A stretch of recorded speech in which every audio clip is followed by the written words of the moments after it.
மோடிஜி பாரதிய ஜனதா கட்சியில இருக்கவங்க எல்லாருக்கும் அவங்க அப்பாவிட மிக அதிகமா பிடிக்கும். அது என்னமோ தெரியலங்க. அவர்ட்ட நம்ம அப்பா ஸ்தானத்தோட ஒரு உயர்ந்த ஒரு ஸ்தானம். இத்தனைக்கும் அவர் பக்கத்துல கூட நின்னது கிடையாது. ஏதோ மேடையில பேசும்போது பார்த்துருக்கோம். டிவியில பார்த்துருக்கோம். அவ்வளோதான் இல்லையா? அவர பத்தி கொஞ்சம் யோசிப்போமே. தலைமைக்காகவே உருவான ஒரு மனிதன் மாரி தான் அவர் இருக்கிறார். அந்த காலத்துல ராமன் வச்சு கதைய சொல்லியிருக்கிறாங்க. ஸோ ராமன் கதைய பார்க்கும்போது 14 வருஷம் காட்டுல இருந்தாரு. அதுக்கப்புறம் தலைமையா இருந்தாரு. அதெல்லாம் நம்ம எல்லாம் படிச்சிருக்கிறோம். அதே மாரி முருகனோட கதை நமக்கு தெரியும். பிள்ளையார் கதை தெரியும். இந்த மாரிலாம் யோசித்து பார்க்கும்போது, மோடிஜி பத்தி பார்க்கும்போது, அவர் ஒரு பள்ளி பருவத்தில வீட்ல இருந்திருக்கிறார். அதுக்கப்புறம் ஏதோ திருமணம் செஞ்சு வச்சுட்டாங்க. சின்ன வயசுலயே அவருக்கு அது பிடிக்கல அப்படின்னு சொல்லிட்டு, வீட்ட விட்டு ஓடி வந்துட்டு, அப்ப இருந்தே ஆர்எஸ்எஸ் ஆர்எஸ்எஸ்னா நெறைய பேருக்கு என்னன்னு தெரியாது. அவங்க நாட்டுக்காக வாழ்க்கைய அர்ப்பணிச்சவர்கள். எப்படி கிறிஸ்துவ சமுதாயத்தில நன் சிஸ்டர்ஸ் இருக்கிறாங்க இல்லையா?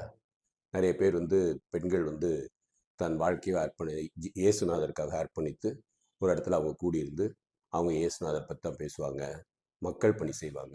மதர் தெரசா எடுத்துக்கோங்க, அவங்க அந்த மாதிரி வந்தவங்க தான். அவங்க அதே மாதிரி கேத்தலிக்ல நன்னா மாறுறவங்க. ஸோ நன்ஸ் எப்படி கிறிஸ்துவத்தில் இருக்கிறாங்களோ அதே மாதிரி ஆர்எஸ்எஸ்ல இருக்கிறாங்க. பட் இவங்க அங்கங்கே அவங்க குடும்பம் இருக்கலாம், அதில் ஒரு தப்பு கிடையாது. ஸோ அந்த மாதிரி இருக்கிறவங்க நிறைய சர்ச்சில் பாதிரியார்களாக இருப்பீங்க. பாதிரியார்களுக்கெல்லாம் ஒரு குடும்பம் இருக்கும். இருந்தாலும் இயேசுக்காக அவங்க வாழ்க்கையை அர்ப்பணிச்சிருக்காங்க. ஆர்எஸ்எஸ் இந்துக்களுக்காக அர்ப்பணிச்சிருக்காங்க நீ நினைப்பீங்க. இல்லை, அவங்க நாட்டுக்காக அர்ப்பணிச்ச ஒரு சமுதாயம். அவங்க நல்லாவே எனக்கு தெரியும். ஸோ ஆர்எஸ்எஸ்ல போய் இணைஞ்சு ஒழுக்கத்தை நல்லா கத்திருக்கிறார். ஸோ அதில் தர கூட்டுலேருந்து, டாய்லெட் கிளீன் பண்ணுறதுலேருந்து, பெரியவங்களுக்கு மரியாதை செலுத்துறதுலேருந்து, கதை சொல்கிறதுலேருந்து, பெரியவங்களை பார்த்துக்கிறது, இந்த மாதிரி நிறைய விஷயங்களை சின்ன வயசுலேருந்தே அவங்களுக்கு இப்போ படிப்படியாக சொல்லி கொடுத்து அந்த கட்டுப்பாட்டில் வளர்ந்தவர் அவர். அதுக்கப்புறம் ஏதோ ஒரு ஈர்ப்புனால பாரதிய ஜனதா கட்சியில் சேர்ந்திருக்கிறாரு. பாரதிய ஜனதா கட்சியில் சேர்ந்து மக்களோட மக்களாக ஃபுல்லாக வேலை பார்த்துருக்காரு. இந்த ஆர்எஸ்எஸ்ல எப்படி இருந்தாரோ அதே மாதிரி மக்களோட மக்களாக வேலை பார்த்துருக்காரு. அவருக்கு அப்போ பெருசாக குடும்பம் எதுவும் கிடையாது. அண்ணன் தம்பி பாசமும் எதுவும் இல்லை. ஸோ எங்கே பார்த்தாலும் அவர் போய் அவர் ஆர்கனைசராக இருந்திருக்கார். ஆர்கனைசரான ஒரு கட்டமைப்பு உருவாக்குறவர். கட்டமைப்பு உருவாக்குன்னா மக்கள்கிட்ட யார் எது எது நல்ல காரியம் இருக்குது அந்த காரியத்தை ஒரு குழுவாக உருவாக்கி அந்த குழுவை எப்படி வெற்றியட வைக்கிறது, இதுதான் ஒரு ஆர்கனைசர். ஒரு நிறுவனம் எடுத்துக்கிட்டேன்னு வச்சுக்கோங்களேன். அந்த நிறுவனத்துக்கு ஒரு ஆள் இருப்பார். அது கீழே மற்றவங்க எல்லாரையும் இது பண்ணி அவரோட சிந்தனையில் இது ஃபுல்லாக ஒரு கட்டமைப்பு உருவாகும். அதுதான் ஒரு நிறுவனத்தோட ஒரு வேலை. ஸோ பாரதிய ஜனதா கட்சியில் அந்த மாதிரி ஒரு ஆர்கனைசர் ஒரு 15 வருஷம் இருக்கிறார். ஸோ ஆல்மோஸ்ட் இந்தியாவில் இருக்கிற எல்லா இடத்துக்கும் அவர் போயிருப்பார். அங்கே போனதில் எல்லா மக்களையும் தெரிஞ்சு எல்லா மக்களோட கலாச்சாரம், எல்லா மக்களோட தேவை, அது எல்லாமே அவர் புரிஞ்சு அதுக்கு எல்லாம் தகுந்த மாதிரி தான் ஒரு கட்டமைப்பு உருவாக்கி பல வெற்றிகள் சாதிச்சிருக்கிறார் இந்தியா முழுக்க. அப்போ இருந்த காலத்தில் இப்போ இருக்க பிள்ளைகளுக்கு யாருக்கும் தெரியாது. அப்போ எப்படின்னா அங்கங்கே சின்ன சின்ன குறு நாடுகள் மாதிரி, இப்போ தமிழ்நாடு எடுத்துக்கோங்க, ஸ்டாலினோட கண்ட்ரோலில் தான் எல்லாமே ஓடிட்டுருக்கு. ஸ்டாலின்னா ஸ்டாலின் குடும்பத்தினர் அப்படி போயிட்டுருக்கு இல்லையா? கலைஞர் வந்தோன்னும் என்ன பண்ணார், ஸ்டாலினை இந்த ஏரியாவுக்கும், பொண்ணை தூத்துக்குடி அந்த ஏரியாவுக்கும், மதுரை அழகிரிக்கும், ஸோ இந்த ஏரியா ஒருத்தர், அந்த ஏரியா ஒருத்தர், அந்த ஏரியா ஒருத்தர், குடும்பத்திலேயே அங்கங்கே அப்படி பிரித்து போட்டு அங்கே அவங்க ஒரு இதை உருவாக்கி அந்த மாதிரி கொண்டாடுறதுல இதே மாதிரி தான் இந்தியா ஃபுல்லாக இருந்துச்சு. ஒவ்வொரு ஏரியாத்துலையும் பீகாரில் லாலு பிரசாத் இருந்தார். அது மாதிரி ஒவ்வொரு ஏரியாவில் அது மாதிரி ஒருத்தர் இருந்தாங்க. இந்தியா ஃபுல்லாக எடுத்துன்னு வச்சுக்கோங்க, நேருவோட கட்டுப்பாடில் இருந்துச்சு.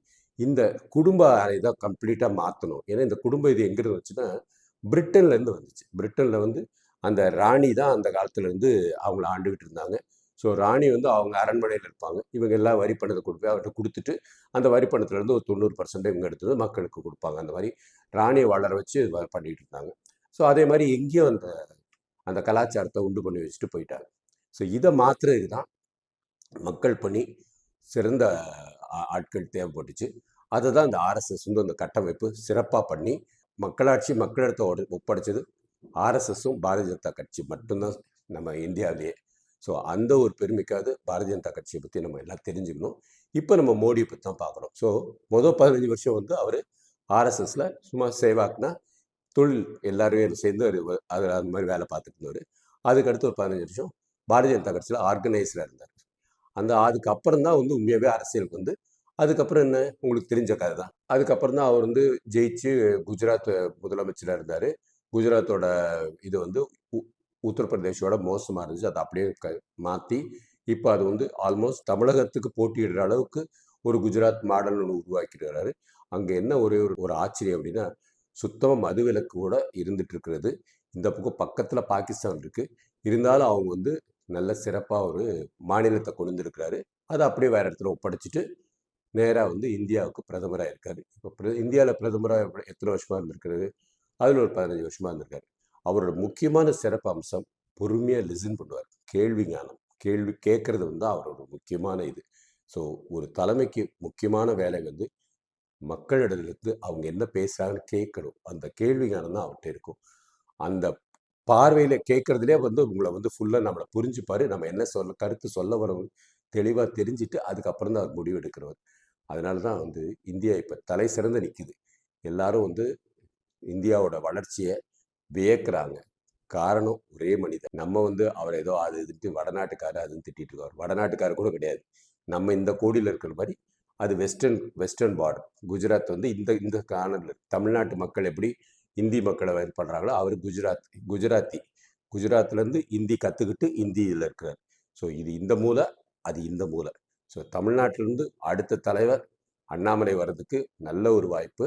மோடி எப்படி உழைச்சிருக்கிறாரோ அதே அளவு தான் இவர் உழைச்சிருக்கிறார். இவரோட ஆளுமை எல்லாமே ஐபிஎஸ் படித்ததுக்கு அப்புறம் ஆளுமை இருக்கு. அரசியலுக்கு இப்போ வந்திருக்கிறார். படிப்படியாக வந்து அவரோட வெற்றியை நம்ம பார்ப்போம். ஆனால் மோடியை பார்த்து நாங்கள் எல்லாரும் பாசமாக இருக்கிறதுக்கு காரணம் அது ஒரு மரியாதை.